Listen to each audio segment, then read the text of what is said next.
यही यही कहते हैं कि बंस आएगी तभी आएंगे, तो हम पैदल ही जाते हैं। कितना किलोमीटर दूर है? अब काफ़ी दूर पड़ जाता है। बस आना शुरू हो जाए तो बच्चों को कठिनाई नहीं होगी, आने जाने को भी दिक्कत नहीं होगी, क्योंकि ज़्यादा देर तक यहाँ खड़े रहते हैं तो घर वालों को भी टेंशन होती है कि कब आएंगे हमारे बच्चे, कब आएंगे। अभी तक हमारे पास मतलब फ़ोन तो है नहीं जो कि हम करके उन्हें कह दें कि हमारी बस नहीं आई है। वो एक के कहने से क्या होता है, जो सारे कहेंगे तब होता है, एक तो कुछ नहीं कर सकता। भी सारे गांव वाले इकट्ठे होके जाएंगे भी हमारे बच्चे जाते हैं, हमारे बच्चे जाते हैं, तो ही होगा। भी एक के कहने से तो कुछ नहीं होता। अगर आपने हमारे चैनल को सब्सक्राइब नहीं किया है तो चैनल को सब्सक्राइब करने के साथ साथ इस बेल आइकन को प्रेस करें ताकि आप देख पाएं हमारी वीडियोस सबसे पहले। नमस्कार, मैं मंगला नायक और आप देख रहे हैं हमारी विशेष चुनावी यात्रा हरियाणा इलाहाबाद उपचुनाव की। नेता लोग चुनाव में आते हैं, बड़े बड़े वादे करते हैं। क्या उनके वादे वास्तव में वादे बन करके रह जाते हैं या फिर ज़मीनी स्तर पर भी वो लोग कुछ काम करवाते हैं? मैं बात कर रहा हूँ 1 साल पहले की, जब यहाँ इंडियन नेशनल लोकदल के सुप्रीमो अभय सिंह चौटाला इसी इलाके के वो विधायक हैं और निश्चित तौर से कहा जाए तो बेटी बचाओ बेटी पढ़ाओ का अभियान है वो हरियाणा में ही नहीं बल्कि पूरे भारत के अंदर इस बात को लेकर के चर्चा है कि जहां अपनी बेटियां महफूज है पढ़ाई लिखाई के मामले में, वहां देश खतरे में कभी भी नहीं हो सकता। ऐसे में मुझे अचानक मैं चुनावी यात्रा यहाँ करने आया तो मुझे ये बस स्टैंड दिखाई दिया। ग्राम पंचायत गुड़िया खेड़ा आपका हार्दिक स्वागत और अभिनंदन करता है। मैं नेताजी का इंटरव्यू करने जा रहा था तो सोचा आगे जा करके दिमाग में आई, यार ये बहनें इतनी अचानक कैसे खड़ी? आज के युग में तो समय और साधनों का बहुत ज़्यादा विशेष तौर से ध्यान में रखा जाता है। तो क्या इनके पास वास्तव में आने जाने की सुविधा नहीं है, या फिर आगे जो चुनाव हो रहे हैं इसमें जो भी जनप्रतिनिधि चुन करके आए उस बहनों की क्या वो शंका का समाधान करेंगे या आने जाने के साधन उपलब्ध कराएंगे? ऐसे में इन्हीं से मैं जानता हूँ। बहन आपका नाम क्या है? सपना। देखो भाई, नहीं ना हो भाई, बहना होती ना हो सारी नहीं, सारा हो। हाँ, क्या नाम है? सपना। सपना। कौन सी क्लास के विद्यार्थी हो? +2। बड़ा नजदीक है। +2 में। कहाँ से आते हो आप? दिक्तानिया। दिगतानिया से आते हो। तो यहाँ कितने देर तक इंतजार करना पड़ता है आपका बस का? अब 2.5 घंटे से वेट कर रहे हैं। 2.5 घंटे से वेट कर रहे हो? कोई साधन नहीं है? नहीं, अभी तक तो नहीं आई। तो आप घर वालों को क्या बताते हो जब इतनी लेट जाते हो? घर वाले पूछते भी होंगे भी काम को टाइम आ गया सॉरी इतनी लेट की ना होगी, तो क्या कहते हैं उनको? यही कहते हैं कि बंस आएगी तभी आएंगे। बस आएगी। तो आपको जो जनप्रतिनिधि, आपको पता है अभी चुनाव है, अभी चुनाव उपचुनाव आपको पता है ना? तो इनमें 3 कैंडिडेट चुनाव मैदान में है। अभय सिंह जी चौटाला भी है और पवन बेनीवाल भी है, और इधर मैं बात करूँ तो गोविंद कांडा जी के। तीनों को आप क्या कहना चाहोगे कि हमारे ऐसी सुविधा होनी चाहिए बस की? बस की सुविधा तो होनी चाहिए। पहले तो समय पर बंस आती थी, अब तो नहीं आती है। कभी कितनी बसें चलती हैं? यहाँ पर शायद 2 चलती है, वो 1 घंटे बाद आती है, कभी कभी 2 घंटे बाद आती है, कभी। उसी बस पे आपका भविष्य डिपेंड है? हाँ। जी। तो अगर कल को वो बस नहीं आई तो हम पैदल ही जाते हैं। कितना किलोमीटर दूर है? अब काफ़ी दूर पड़ जाता है। इधर आओ भाई, इधर आओ। काफ़ी ज़्यादा दूर है। कितनी लड़कियां हो ऐसी आप जो यहाँ इतना इंतजार करती हो? काफ़ी लड़कियाँ हैं इतनी। आपका नाम क्या है बहन? रेनू। कौन सी क्लास में हो? +2। आप भी इसी गांव से हो? तो कौन सा गांव आपका? बकरियाली। बकरियाली गांव। यहाँ से कितना दूर है? 2-4 किलोमीटर दूर होगा। जी। तो आपके भी सेम ही हालात है, मतलब बस में जाना होता है सबको साथ में, दिक्कत तो हो रही होगी ना? क्या कहना चाहोगे जितने लोग आपको सुनेंगे? बस की सुविधा होनी चाहिए। हाँ, होनी चाहिए। जी। आपका धन्यवाद बात करने के लिए। लड़कियों को बात करना चाहिए, ये तस्वीर मैं आपको दिखाना चाहूँगा। और जो नेता लोग हैं इंटरव्यू करेंगे हम लोग उनका आज चुनाव कैंपेन के दौरान। जो लोग बड़े बड़े वादे करते हैं कि क्या देश की बेटियां महफूज है या फिर महफूज है तो किस हालात में होगी, क्योंकि यहाँ बस स्टैंड पर 2.5-3 घंटे बसों का इंतजार करना पड़ता है। हरियाणा एक जाना पहचाना नहीं बल्कि बहुत पुरानी इस चीज़ के लिए विरासत बनी हुई है ऐसे में कि हरियाणा प्रगति के मामले में बहुत ज़्यादा आगे है। चाहे वो राजस्थान का मामला हो या फिर अन्य पड़ोसी राज्यों की तुलना की जाए तो सबसे ज़्यादा विकास के कार्य होते हैं। और भी मैं किसी सिस्टर से बात करना चाहूँ। आपका नाम क्या है? रितु। कौन सी क्लास में हो बेटा? +2। में। आप कौन से गांव से हो? बकरियां वाली। हाँ? बकरियां वाली। बकरियां वाली। और आप भी बकरियां वाले के हो? नो सर, बेगू से। और आप कौन से गांव से? दिगतानिया। आप? बकरियाली। तो आप सबकी सेम ही समस्या है? Yes sir. बस एक ही आती है। सुबह कितने बजे आते हो आप यहाँ से? 8:30 आते हैं। और स्कूल का टाइम क्या है? 12 बजे जाते हैं सर। अच्छा। नहीं, स्कूल लगने का टाइम क्या है? 9 बजे का है। और आप यहाँ आते कितने बजे हो? 8:30। 8:30 बजे। और छुट्टी का कितना टाइम है? कितने बजे छुट्टी होती है आपकी? सर 12 बजे आते हैं। और 12 बजे। अभी टाइम क्या हुआ? अभी क्या टाइम हुआ है सर? फ़ोन है आपके पास? क्या टाइम हुआ है? 1:38 हो, यानी कि कम से कम 2 घंटे हो गए आपको यहाँ पे। हाँ और अभी कोई बस नहीं आई है। बस वाले किराया भी खूब वसूलते होंगे। पहला तो लेंदा आंधी नाम कौन देवा आंधी नाम खोल लेवे।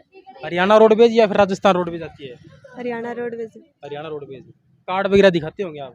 तो हरियाणा में तो वैसे किराया भी मिलता है, सरकारी स्कूल में हो ना आप, तो वो आपको नहीं मिलता? आप बताओ बहन, आपको मिलता है? मिलता सर, नहीं मिलता। क्यों नहीं मिलता? पास के लिए बोलते हैं बस कंडक्टर अंकल और वो, तब हम सर को बोला तो था, सर कह रहे थे कि हम बनवा देंगे, अच्छा।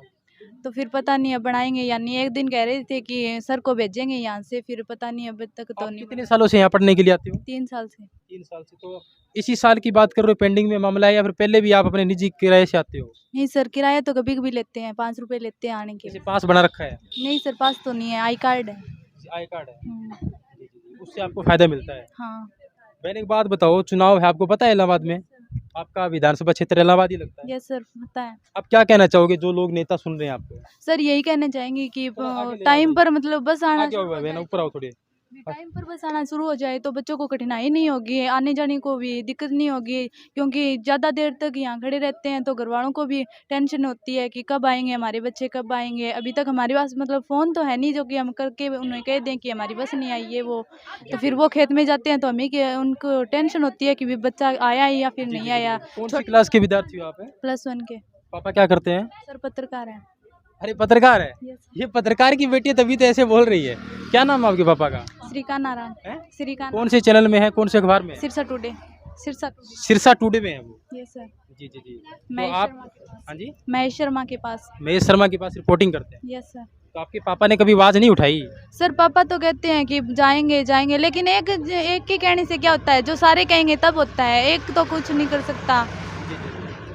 भी सारे गांव वाले इकट्ठे होके जाएंगे भी हमारे बच्चे जाते हैं, हमारे बच्चे जाते हैं, तो ही होगा। भी एक के कहने से तो कुछ नहीं होता। जी जी जी। गांव के सरपंच वालों को भी एक्शन लेना चाहिए, सरपंच लोगों को। हाँ, ये तो भी मतलब सारों के बच्चे पढ़ने जाते हैं तो फिर सभी को ही करनी चाहिए ना कुछ। तो दिंगतानिया से भी दूरी से ज्यादा कोई बच्चे आते हैं यहाँ पढ़ने के लिए? हाँ आते हैं, चार कौन से गांव के आते हैं? दिंगतानिया से आते हैं, 1-2 बेगू से आते हैं, रंगड़ी बिल्कुल से। आगे हैं। हाँ रंगड़ी से आते हैं 1-2। तो यानी कि हर रोज की समस्या है ये? Yes sir. जी जी, ये बच्चियों की समस्या है भाई, आपने अच्छे से सुना होगा। और हम नेताओं से जाहिर सी बात है क्वेश्चन भी करेंगे। और ग्रामीण एरिया के लोग मुझे यहाँ ज़्यादा दिखाई नहीं दिए, और सबसे ज़्यादा बेटियों की मात्रा है जो यहाँ पढ़ने के लिए बच्चियाँ आती हैं। और उनका फ्यूचर तो बहुत बाद की बात है, लेकिन आवागमन के जो साधन है वो बहुत ज़्यादा उनको मुश्किलों का सामना करना पड़ रहा है। इनका कहना है कि सर 9 बजे का स्कूल का टाइम है, 12:30 बजे छुट्टी का टाइम है, लेकिन अभी तक 2 घंटे हो गए वेट करते हुए, हमारे पास कोई बसों की सुविधा उपलब्ध नहीं है।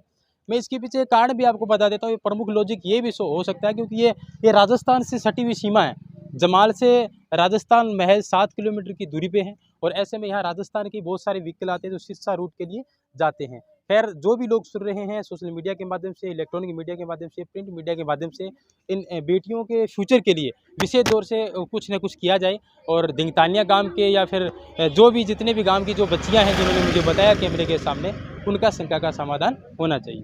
बने हमारे साथ, विशेष अपडेट जारी रहेगी। धन्यवाद। अगर आपने हमारे चैनल को सब्सक्राइब नहीं किया है तो चैनल को सब्सक्राइब करने के साथ साथ इस बेल आइकन को प्रेस करें ताकि आप देख पाएं हमारी वीडियोस सबसे पहले। तो साथियों, हम हरियाणा उपचुनाव इलाहाबाद चुनाव को लेकर के कोशिश कर रहे हैं। हर एक गांव मोहल्ले के बहुत सारे ऐसे लोग होते हैं जो हमें जानकारी तो देते हैं लेकिन ऑन कैमरा नहीं देते।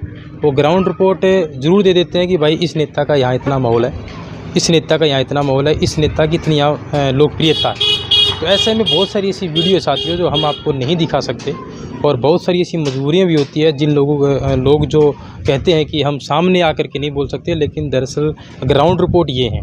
तो हम लगातार चुनावी यात्रा में बिजी हैं, और हरियाणा इलाहाबाद उपचुनाव की जो नज़रें हैं वो हमारे साथ साथ पूरे प्रदेश की भी नज़रें टिकी हुई है, क्योंकि यहाँ बहुत सारे नेताओं ने यहाँ दौरा शुरू भी कर दिया है। कल 13 तारीख के नामांकन वापस लेने की आखिरी तारीख थी, और आज कुमारी शैलजा जो हरियाणा की प्रदेश प्रभारी है कांग्रेस की, और इनकी भी काफ़ी रैलियाँ हरियाणा के अंदर उपचुनाव में होगी।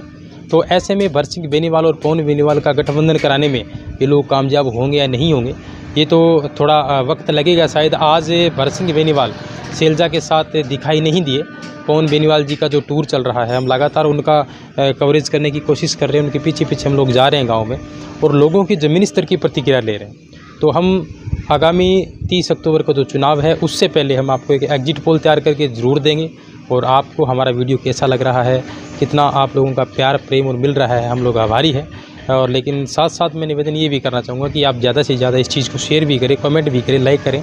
हम इतनी मेहनत कर रहे हैं साथियों, तो कम से कम आपका भी ये फ़र्ज़ बनता है कि आप हमारे चैनल को सब्सक्राइब ज़रूर करें और लाइक करें, कमेंट करें, ताकि हम आपकी सेवा में लगातार हाजिर रहें, हर एक पल की अपडेट देते रहें, चाहे वो हरियाणा का चुनाव हो, मध्य प्रदेश का चुनाव हो या फिर अन्य किसी राज्य का चुनाव हो। धन्यवाद।